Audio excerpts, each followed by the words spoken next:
E se a realidade que a gente vive, sabe, o chão sob nossos pés, o céu lá em cima, até a matéria de que somos feitos não for bem o que parece?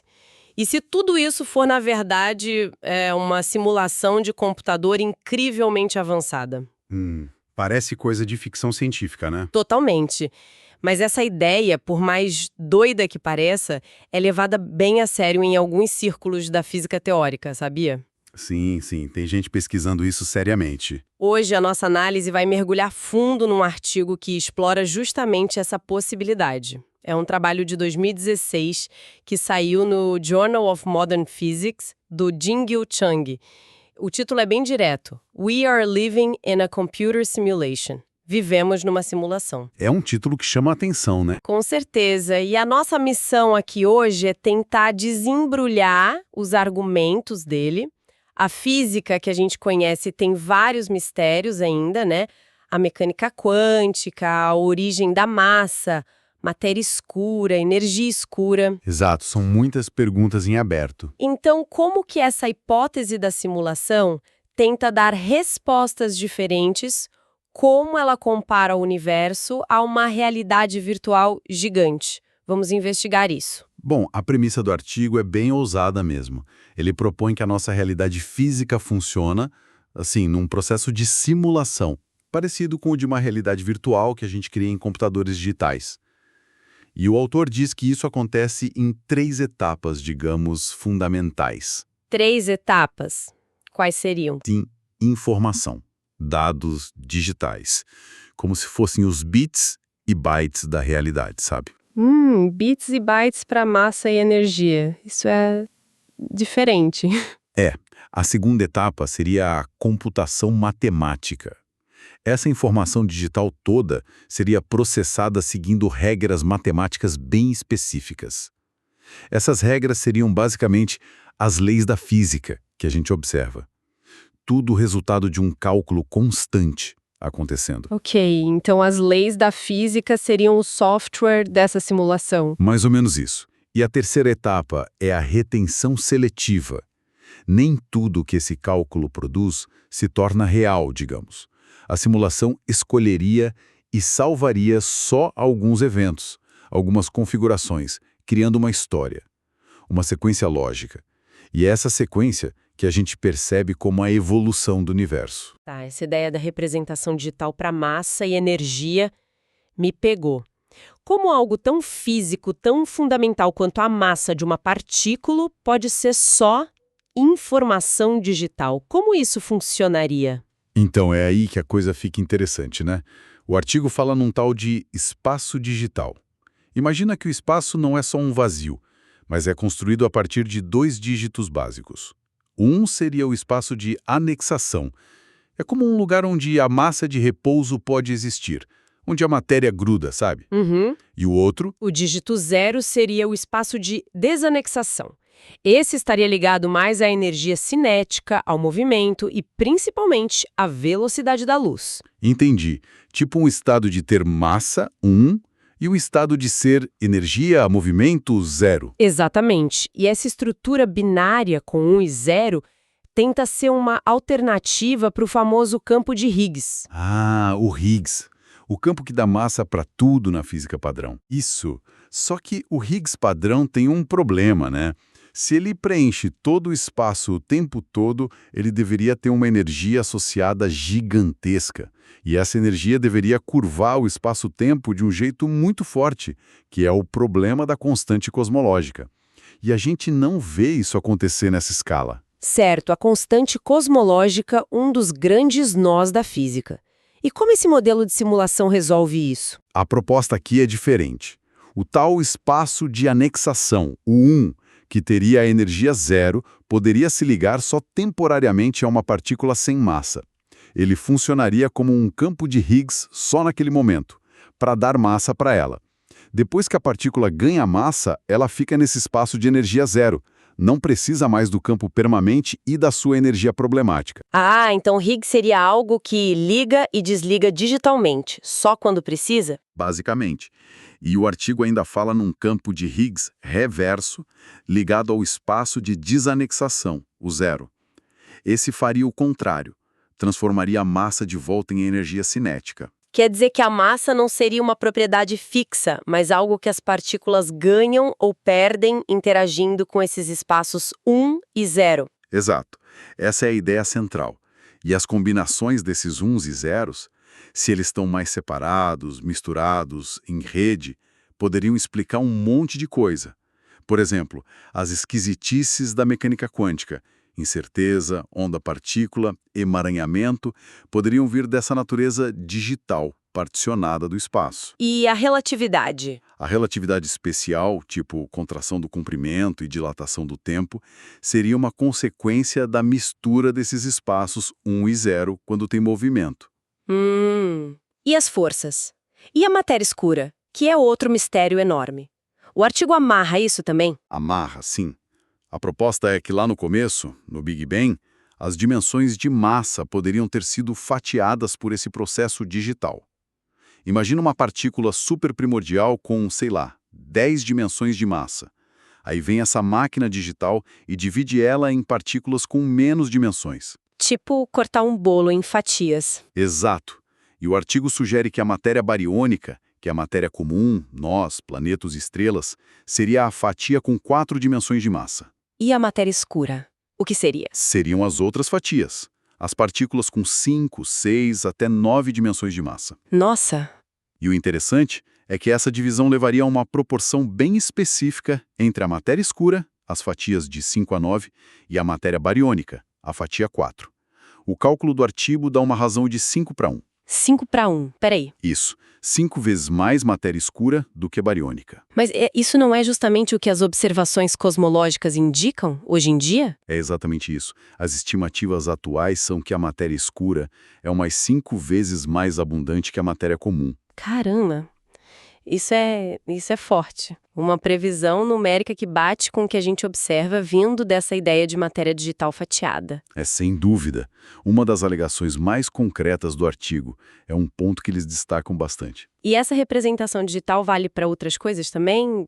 Spin, carga elétrica? Vale. O artigo fala em spin digital. Os férmions, tipo elétrons, têm spin 1,5 e seguem o princípio de exclusão, não podem ficar no mesmo estado, né? Seria uma ocupação exclusiva nesse espaço digital. Já os bósons, como os fótons, têm spin inteiro e podem se aglutinar no mesmo estado, uma ocupação inclusiva. A transformação entre eles, a supersimetria, estaria ligada ao movimento no espaço. E uma versão variável dessa supersimetria poderia até impulsionar uma expansão cósmica cíclica, segundo o artigo. E a carga elétrica? Também teriam a versão digital. Cargas inteiras, como a do elétron, permitiriam um movimento livre, energia cinética que não volta atrás, sabe? Mas as cargas fracionárias, como as dos quarks dentro dos prótons e nêutrons, não poderiam se mover livremente sozinhas. Isso levaria ao confinamento. Ah, o confinamento dos quarks. Por que a gente nunca vê um quark solto? Exato. O artigo tenta explicar isso usando essa ideia digital, junto com os conceitos que lembram a física da matéria condensada, tipo quanta de fluxo, férmions compostos. Seria por isso que os quarks ficam sempre presos dentro de outras partículas. Entendi. Então a base de tudo seria essa estrutura digital, uns e zeros, definindo massa, energia, spin, carga, e daí explicando quântica, relatividade, confinamento. Ufa! Mas como essas regras digitais são rodadas? Qual seria o computador cósmico por trás disso tudo? Boa pergunta. Isso leva a gente para o segundo componente, a computação matemática. E aqui a proposta fica ainda mais, digamos, exótica. Em vez da teoria M tradicional, com 11 dimensões fixas e aquele problema de ter que enrolar as dimensões extras sem prova nenhuma? Sim, a compactação, que ninguém nunca viu. Pois é. O artigo propõe uma teoria M oscilante. Oscilante? Como assim? As dimensões do universo não seriam fixas. Exatamente. A ideia é que o número de dimensões do espaço-tempo poderia oscilar, mudar, e de forma reversível. O universo poderia transitar entre um estado de 11 dimensões, ligado a membranas, 10 dimensões, ligado a cordas, e 4 dimensões, ligado às partículas que a gente conhece. Dimensões que mudam. Isso é bem radical. É. E essa oscilação seria governada por uma regra matemática que o artigo chama de transformação QVSL. QVSL? Que sigla é essa? Quantum Varying Speed of Light, ou seja, velocidade da luz quântica variável. A ideia central dessa QVSL é que ela conecta o número de dimensões, d, a velocidade da luz, c, e a energia do vácuo. Simplificando muito. Quando o número de dimensões d diminui, tipo de 10D para 4D, a velocidade da luz naquele espaço também diminuiria, a energia do vácuo cairia e a massa de repouso das partículas aumentaria. Entendi. E qual a consequência disso? Se existissem partículas em 10 dimensões, por exemplo, o que aconteceria com elas para nós aqui em 4D? A consequência crucial, segundo essa regra QVSL, é que partículas em dimensões maiores que 4D seriam superluminais em relação a nós. Mais rápidas que a luz? Sim, se moveriam mais rápido que a nossa velocidade da luz, aqui em 4D, e teriam outras características diferentes. Para a gente aqui no nosso espaço 4D, elas estariam basicamente escondidas, sabe? Indetectáveis diretamente. E toda essa computação dimensional aconteceria dentro de um multiverso reversível. Multiverso reversível? O que significa isso? Significa que no nível mais fundamental, todos os processos físicos poderiam ir para frente ou para trás no tempo. Seriam reversíveis. Mas e a seta do tempo? A entropia sempre aumentando. Isso seria uma característica emergente só do nosso universo. Seria resultado das condições iniciais dele, de baixa entropia e de quebras de simetria. Não seria uma lei fundamental do multiverso todo. Isso evitaria paradoxos e também colisões entre universos diferentes, que estariam separados por um vazio interuniversal, feito só daquele espaço de desanexação, o zero digital. Cessar. Dimensões que mudam, velocidade da luz variando com a dimensão, partículas superluminais escondidas, um multiverso reversível. É uma cosmologia completamente diferente. Como que isso tudo se encaixa com a história que a gente conhece do nosso universo? O Big Bang, a expansão. Aí é que entra o terceiro componente, a retenção seletiva. Lembra? A ideia de que a simulação salva certos eventos, como as 4 forças fundamentais gravidade, forte, eletromagnética, fraca, se unificam. A física padrão busca uma teoria única, uma supersimetria lá no início. Certo, a teoria de tudo. Isso. Já esse artigo propõe outra coisa. As forças não viriam de uma simetria única lá atrás, mas seriam eventos retidos na história do universo, etapas importantes que a simulação decidiu manter e que definiram as forças como elas são hoje. Então a unificação seria uma questão de história, de evolução cósmica e não de simetria. Exato. E o artigo descreve uma história cósmica bem específica, baseada num universo dual, cíclico e assimétrico. Dual, cíclico, assimétrico. Calma aí. São muitos termos. Dual porque ele propõe que o nosso universo, de energia positiva, nasceu junto com um universo espelho, de energia negativa. Um anti-universo. Tipo isso. Cíclico porque ele passaria por fases de expansão e contração, talvez. E assimétrico porque uma diferença fundamental surgiria entre esses dois universos gêmeos logo no começo. A evolução teria 4 estágios principais, segundo o artigo. Ok, vamos lá. Quais são? Primeiro, formação do universo dual de membrana 11D. Teria surgido daquele vazio interuniversal. Segundo, formação do universo dual de corda 10D. Aí acontece a primeira oscilação dimensional, de 11D para 10D. Nesse ponto, usando ideias de modelos tipo Randall-Sundrum, a gravidade surgiria, fraca no nosso universo, forte numa brana paralela. A pré-força forte também apareceria aqui, ligada à vibração das cordas. E é aqui que entra a simetria. O universo positivo absorve um pouco daquele vazio digital, o negativo não. Essa diferença vai ser chave. Ok. Uma pequena diferença inicial entre os gêmeos. Terceiro estágio. Formação do universo dual de partícula 10D. Cordas e anticordas se aniquilam, gerando partículas e antipartículas, e também a pré-carga elétrica, que seria o começo do eletromagnetismo. E quarto estágio. Formação do universo dual assimétrico. Aqui, os caminhos dele se separam de vez por causa daquela simetria inicial. E o nosso lado, digamos, por ter absorvido aquele espaço de desanexação, zero, é meio que forçado a fazer uma transição super rápida de 10D, que tem alta energia do vácuo, para 4D, que tem energia do vácuo zero. Isso aconteceria em dois momentos-chave. Primeiro, a inflação cósmica, aquela expansão super acelerada logo no início, que aqui seria descrita como uma transformação QVSL muito rápida. E segundo, o Big Bang propriamente dito, que seria a conversão massiva de massa em energia e vice-versa, usando aqueles mecanismos de Higgs e Higgs reverso digitais. Isso introduziria energia cinética irreversível ligada àquele zero absorvido, e com isso definiria a nossa seta do tempo, o tempo andando só para frente. Uau! Então, inflação e Big Bang seriam consequências dessa transição dimensional forçada no nosso universo? Exatamente. Já o universo negativo e os gravitons da outra brana não tiveram essa pressão. Eles não absorveram o vazio.